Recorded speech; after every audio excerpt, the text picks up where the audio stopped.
nationale de 19h, l'Assemblée nationale poursuit sa tournée de sensibilisation afin qu'il n'y ait plus d'exclusion sociale au Burkina par allégation de sorcellerie. Après Zignaré et Manga, la délégation de parlementaires a déposé ses valises à Yako dans le Passoré. La substance dans quelques instants. Vous suivrez également dans une dizaine de minutes les résultats d'une formation sur l'art de compter, une session organisée à Bobo Dioulasso par la Maison de la Parole. 60 jeunes de 4 régions du Burkina en sont bénéficiaires et 24 d'entre eux ont montré leur savoir-faire au cours de cette session. Voilà qui fait le sommaire de cette édition de 19h. Madame, Monsieur, bonsoir et ravi de vous retrouver. L'Assemblée nationale prend les rênes pour enrayer l'exclusion sociale par allégation de sorcellerie dans nos communautés. Elle a entrepris une tournée pour sensibiliser les leaders d'opinion sur le sujet. Après Zignaré et Manga, la délégation a fait une halte ce 21 mars à Yako. Le point des échanges avec Issoufou Kaboré et Alain Alidou Sawadgo.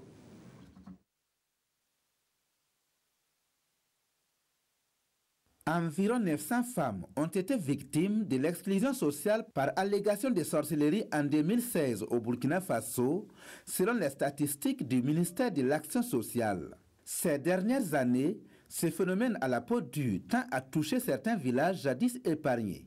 C'est donc pour réfléchir autour de la problématique et trouver des solutions à ces fléaux que les parlementaires ont initié cet atelier d'échange avec les différentes couches sociales du Passoré. À l'issue de nos échanges, on va trouver des pistes claires qui vont nous permettre, nous en tant que députés, au retour donc, de donner notre contribution. Ça peut être en termes de loi que nous allons adopter, mais tout ça provenant donc des propositions et des recommandations des citoyens. C'est une tribune d'échange qui permet aux participants de faire l'état des lieux des exclusions sociales et aussi de proposer des actions à entreprendre pour venir à bout du phénomène. Il faut même former des commissions pour retrouver même les chefs de canton avec les notables coutumiers. Parce que ceux qui sont là, c'est bien, des chefs sont là, des quoi sont là.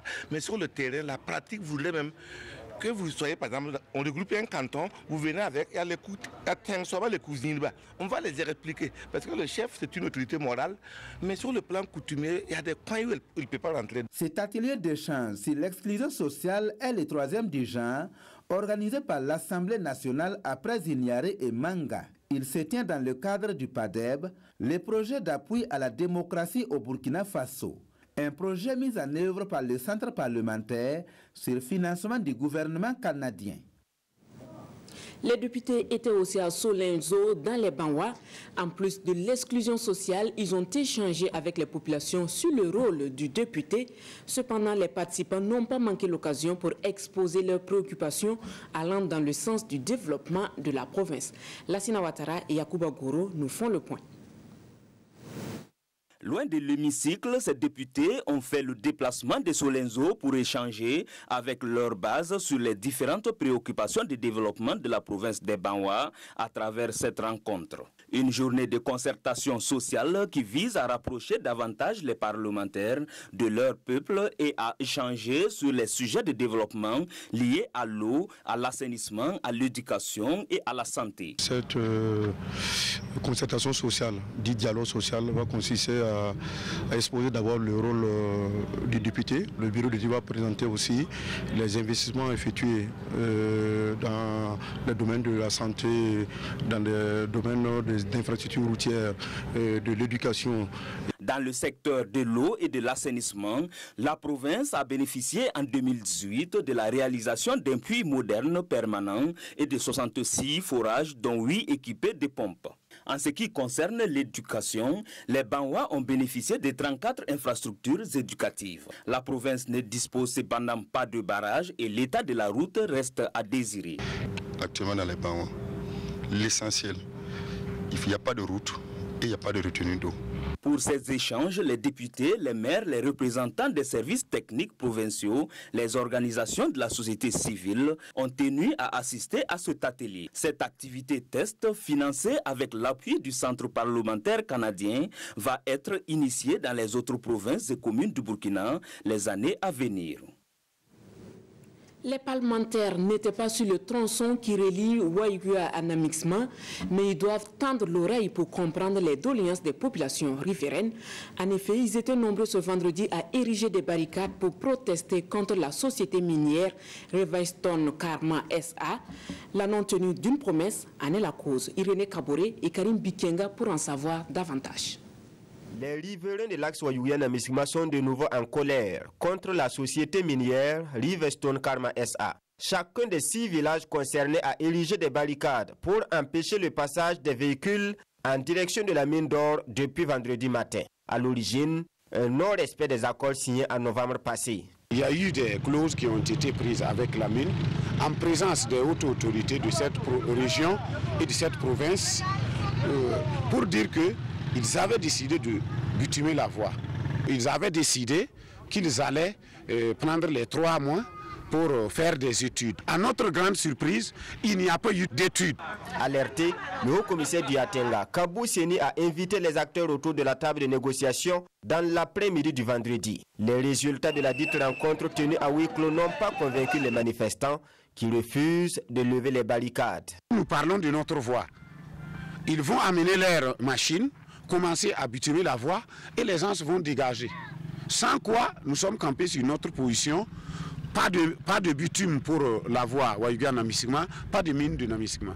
En attendant, d'autres rencontres sont prévues les jours à venir avec les responsables de la mine et les représentants des populations sous l'égide du haut-commissaire du Atenga pour dénouer la situation.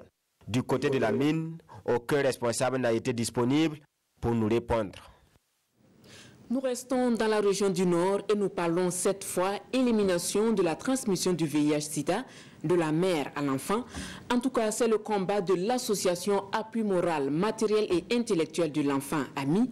Les résultats de l'association ont été présentés et validés ce 23 mars à Waigua et c'était en présence de Issoufou Kaboré et Bessa Francis Tien. L'association Appui moral, matériel et intellectuel à l'enfant AMI a décidé de faire de l'élimination de la transmission du VIH de la mère à l'enfant son cheval de bataille dans la région du Nord. Après une année d'activité à Goursi, Tiou et à Titao, c'est l'heure du bilan pour les partenaires et responsables de la structure. Dans les 3 districts sanitaires, Tiou, Titao et Goursi, nous avons réalisé près de 13 000 causeries éducatives et nous avons pu référer 2000 femmes enceintes et qui ont fait le test. Nous avons plus de 23% des conjoints qui ont accepté faire leur test de dépistage. Selon les partenaires de AMI, certaines difficultés, notamment la faible mobilisation des hommes, l'inaccessibilité de certaines localités, ont limité la marge de manœuvre de la structure sur le terrain. Malgré ces goulots d'étranglement, c'est le satisfecit pour la première responsable de l'association. Vraiment, nous apprécions très positivement les activités réalisées. Je pense que c'est vraiment appréciable. En tout cas, nous avons eu une forte participation des populations aux causeries éducatives. Même son de cloche du côté des partenaires qui ont donné leur accord pour la validation des résultats engrangés en 2018. En rappel, l'association AMI a été portée sur les fonds baptismaux en août 1992. Elle intervient dans les domaines de la santé, de l'éducation et des droits humains. Un meilleur état de santé pour la mère et l'enfant, c'est aussi le combat du comité ministériel de lutte contre le sida et les infections sexuellement transmissibles du ministère en charge de l'éducation nationale. Le comité a organisé ce 21 mars en différé la commémoration de la Journée internationale de la femme à travers une séance de sensibilisation sur le cancer du sein et du col de l'utérus. Roger Bebamba et Maïmouna Traoré. Le ministère de l'Éducation nationale, de l'alphabétisation et de la promotion des langues nationales s'attaque à une pathologie qui touche la jeune féminine, à savoir le cancer du sein et de l'utérus. À l'occasion de la journée du 8 mars, le comité ministériel de lutte contre le sida et les infections sexuellement transmissibles organise cette journée de dépistage gratuit et volontaire de ce cancer. C'est une préoccupation du moment. Je pense qu'on a eu un peu les statistiques et dans la vie, dans notre entourage, nous avons certainement des femmes qui souffrent de ces fléaux-là. Voilà pourquoi nous nous sommes sentis interpellés et nous avons voulu donc organiser une séance de sensibilisation au profit des femmes du ministère pour qu'elles aient l'information appropriée en vue de préserver leur santé.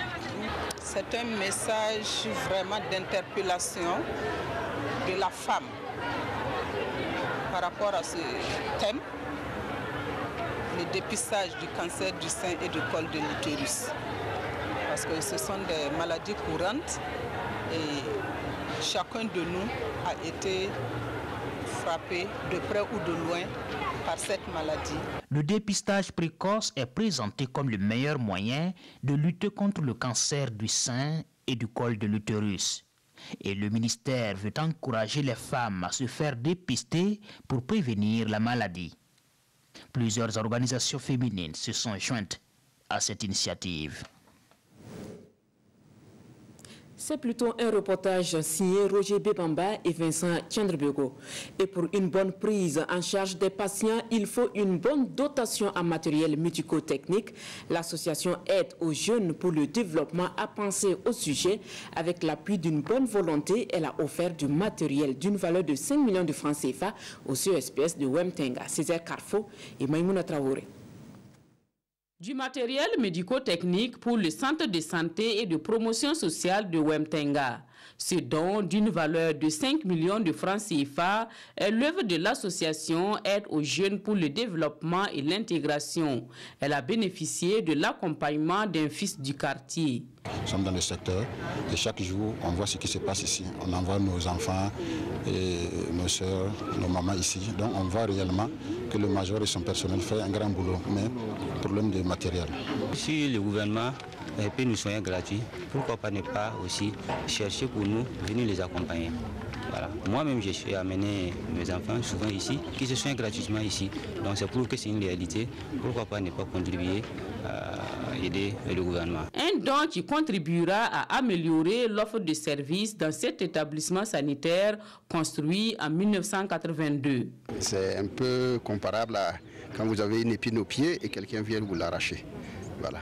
Effectivement, avec la fréquentation qui ne va que grandissant, nous avons d'énormes difficultés justement à assurer les soins parce que le matériel faisait défaut. On fonctionne avec le minimum. Alors, donc ce don-là, c'est vraiment un grand ouf de soulagement que de les recevoir aujourd'hui. Un ouf de soulagement, mais tous les besoins ne sont pas comblés. Le CSPS manque d'incinérateurs et de toilettes adaptées au niveau de la maternité. Comme annoncé en titre, nous parlons compte dans cette édition.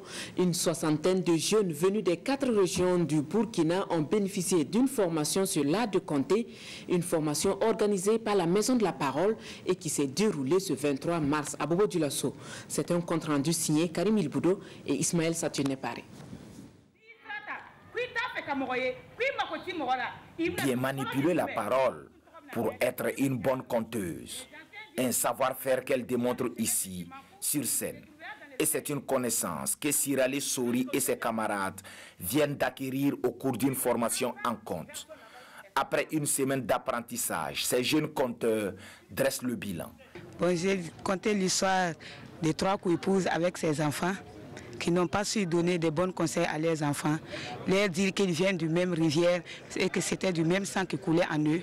Par rapport à la formation, franchement, j'ai beaucoup appris. Nous avons appris que le conte est donc vraiment un livre d'or pour l'éducation africaine. Et c'est à travers le conte que nous avons appris aussi que tous les arts du spectacle que nous connaissons, tous les arts culturels, sont donc centrés autour du conte. Nous avons fait le théâtre par-ci, par-là. Nous n'avons pas su que le conte était vraiment le moteur des arts du spectacle. Cette initiative est de la Maison de la Parole autour d'un projet dénommé l'art de compter. Il vise le renforcement des capacités techniques et artistiques de 60 jeunes conteurs burkinabés. Ce qui nous a été présenté ce soir me rassure que nous ne nous sommes pas trompés en initiant ce projet et en le baptisant l'art de compter. Le projet l'art de compter est financé par le Fonds de développement culturel et touristique. Il concerne 4 régions du Burkina Faso, la boucle du Mouroun, les hauts bassins, les cascades et le plateau central. Voilà qui referme cette édition de 19h que j'ai eu le plaisir de vous présenter. Merci de nous avoir suivis. Rendez-vous à 20h avec Fousseni Kindo pour d'autres informations. Excellente soirée en compagnie des programmes de la RTB.